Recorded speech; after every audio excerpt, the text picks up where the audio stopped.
also got Dominion lawsuit, which I think is pretty good.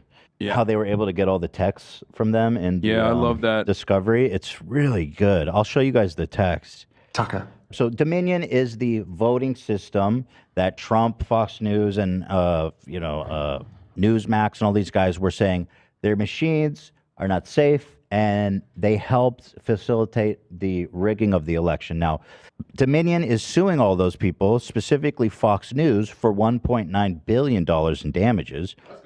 And defamation lawsuits, as I've said on the show many times, are very, very hard because you have to prove essentially that the person defaming you knew what they were saying is wrong. And, many times you just don't have the kind of evidence to support that kind of a finite claim.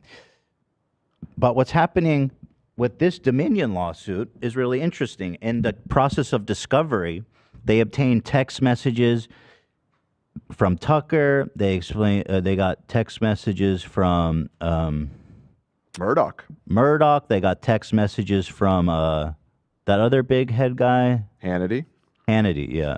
And also Laura Ingraham. Yeah. All the executives is a star-studded cast. It's wonderful to see them in private and the way that they discuss these matters and the disdain that they kind of have for their audience. Like it's so cynical. They're completely aware that they are, they're posturing on television to an audience of fucking baboons. They're knowingly lying. Yeah, it's so, and they know how cynical. stupid their fan base is. Alaskan Bullworm wants to know why your haircut makes your head look normally proportioned. Oh, hell yeah. Thank you so much for that. I paid that person. Yeah, is that you? That was you, bro. Yeah, that was me. I was tweeting it from my phone. Yeah, so here on Trump's business history, as votes were being counted in 2020 presidential election, Mr. Carlson texted one of his producers fretting about viewers turning away from Fox News after the network called Arizona for President Biden. The producer said Trump has a pretty low rate of success in his business ventures. Tucker Carlson responded, "That's for sure. All of them fail. What he's good at is destroying things. He's the undisputed world champion of that," Tucker said of Trump. Continuing on Trump's plan to skip Biden's inauguration, a staff member texted Carlson to say they'd heard Mr. Trump was planning to not attend the inauguration, an important symbol of the peaceful transfer of power. Carlson said, "I'd heard that about the inauguration. Hard to believe. It's so destructive. It's disgusting. I'm trying to look away," he said of Trump not going to Biden's inauguration. Yeah. He's almost like a normal guy behind the scenes. No, it's funny because it's like that's what I think. No, he's not a normal guy. Here's why I love that. Because I, unlike yourself, am infinitely more cynical about the American government and also all this symbolic shit, right? And what it means. So I don't care. Ultimately, I'll talk about how crazy it is and how funny it is, but deep down inside, I don't really give a shit, right? But it's funny that Tucker Carlson, on the other hand, is such a civility liberal after all, even though he himself is a devastating WASP nationalist who cuts racial agitprop every fucking night in a very successful way, if I may add. Deep down inside, he's still I can't believe he's not doing the symbolic stuff, though. You're undermining the integrity of the American institutions. Please. But if you could go to his broadcast for that night, I'm pretty sure he'd be like, why should President Trump go to the inauguration when there's so many questions about the legitimacy of the election? Well, he's literally doing that right now. Number 3, on his interaction with Trump's team over Sidney Powell, the psychotic Trump lawyer. He texted with Fox News' Laura Ingraham about Sidney Powell, a lawyer for Mr. Trump and one of the biggest promoters of the election fraud claim. Carlson said, "I had to try to make the White House disavow her, which they obviously should have done a long time. Of course, she was a guest on his show several times." Laura Ingraham said no serious lawyer could believe what they were saying. Carlson says, "But they said nothing in public, pretty disgusting. And now Trump, I learned this morning, is sitting back and letting them lose the Senate. He doesn't care. I care." It's like they're saying behind the scenes how much he cares about doing the right thing, but then he goes on his show and does the opposite of how he personally feels. No. He doesn't care about doing the right thing. Understand this. Tucker Carlson ultimately is a rich guy, Yeah. right? He might have legitimate, like, ideological reasons for why he's promoting, fascist ideas and concepts. Mm-hmm. But ultimately, as a rich guy, he cares about just, maintaining his wealth and serving the even richer guys that pay him hundreds of millions of dollars. So Donald Trump, in certain instances, when he does stuff like this, when he undermines the integrity of the American institutions, is actually presenting a danger to the way things are for wealthy people. Because if the system collapses entirely, then all of a sudden, the super rich guys are not going to be able to turn profit in the same way that they are able to right now. It's always better to, like, not fully starve out the population and give them some breadcrumbs to make them feel comfortable in their existence than it is to, like, truly undermine the entire system, let it crumble. Because when you undermine the entire system and let it crumble as it stands currently, when there's still profit to be made, you're going to give up on a lot of your amenities, a lot of your. But if he just, I guess you could say more specifically, he's going against his own interests when he goes on the show and, goes with the talking points. But he goes on, this is about the aftermath of the Capitol riots. After the riots at the Capitol on January 6th, Mr. Carlson texts with Mr. Pfeiffer. Who's the Pfeiffer? Is that a producer? Yeah, that's the producer. Okay. About Mr. Trump's culpability in the insurrection, how to deal with viewers who still support him. This was 2 weeks before Biden's inauguration. Carlson says Trump has 2 weeks left. Once he's out, he'll become incalculably less powerful, even in the minds of his supporters. Carlson continues, he's a demonic force, a destroyer, but he's not going to destroy us. I've been thinking about this every day for 4 years. Pfeiffer says, you're right. I don't want to let him destroy me either. The Trump anger spiral is vicious. Carlson says, that's for sure. It's deadly. It almost consumed me in November when Sidney Powell attacked us. It was very difficult to regain emotional control, but I knew I had to. We've got 2 weeks left. We can do this. What these conversations are so ridiculous, too.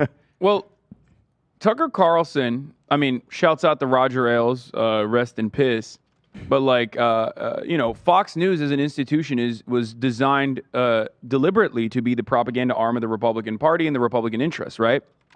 So Tucker Carlson having this conversation in private is hilarious to me, because this is the exact same conversation that is happening in every circle in the Republican Party, because the party machine currently has these two conflicting forces. They have geared up the base to be more and more extremist, right? Because the culture war is the only thing that keeps people going out to the polls, keeps people going out and voting, because, like, you're not offering them any sort of material restitution. You're not offering them anything. You're not offering them health care. You're not offering them, like, financial freedom or anything like that. So how do you make work the deregulation narrative? How do you make work the tax cuts for the wealthy narrative?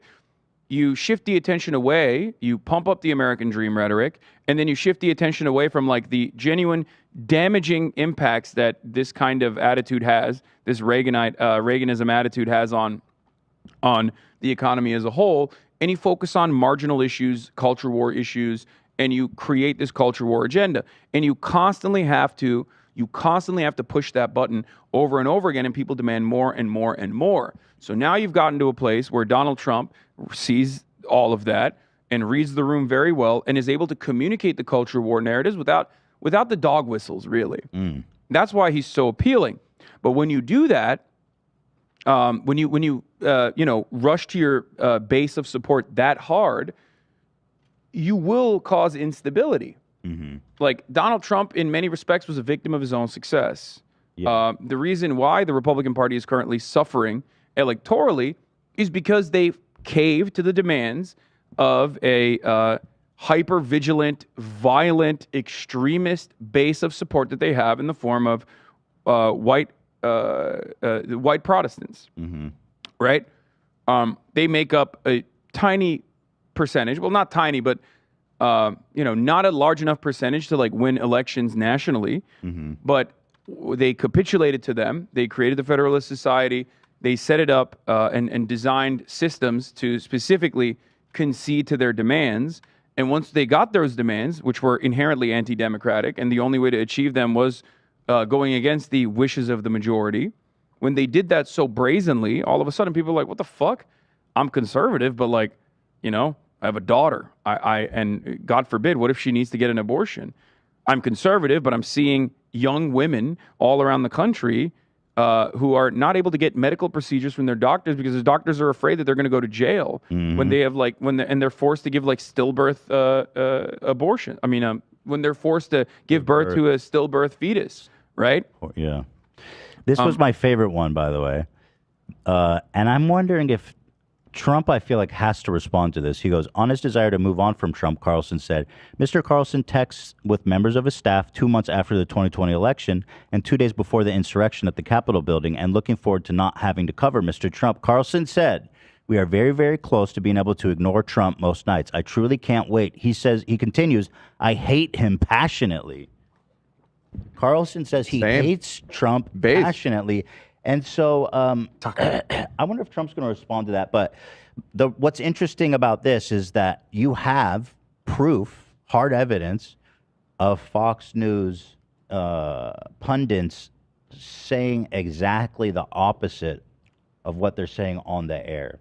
And it's interesting that it's turning out that they have a very compelling case of defamation, Dominion voting. So, you know, they might actually win. They might actually win that 1.9 billion. That'd be so sick. I mean, it's hard because like I don't know how much money Dominion has, but like I know Fox News has like great lawyers. This is an open and shut defamation case, but it's still very difficult to win those. So unless you're Johnny Depp. So they're shopping for judges right now. Yeah. The Fox News ones. They're trying to find like super conservative judges who are like Fox News watchers and stuff, trying to find sympathy. It's not going to be that hard. No, it's not. It's not going to be that hard. Fox Corporation has $4 billion cash on hand. God That's damn, awesome, dude. These motherfuckers got a bank account with $4 billion in it. Yeah. Love that for them. Yeah, we got more here at the Leftovers compound. We got 20, but like, I mean, they're broke boys, but. I just can't get over, again, we always talk about how lucrative the grift is, and I just so happy for them. Yeah. They were able to make it, you know? But going back to the Tucker Carlson thing, like, there is a dual interest here, right? On the one hand, they don't want to rock the boat too hard, but they have to hammer on the volatility. They have to hammer on the violent narratives, right? But on the other hand, they don't want to rock the boat too hard because, like, they still want to make money. They still want to live in comfort, right? And that's the issue. That's the reason why he has to toe this delicate line of, like, you know, immigrants are dirty and need to be purged from this country while simultaneously not saying it too much, like not going too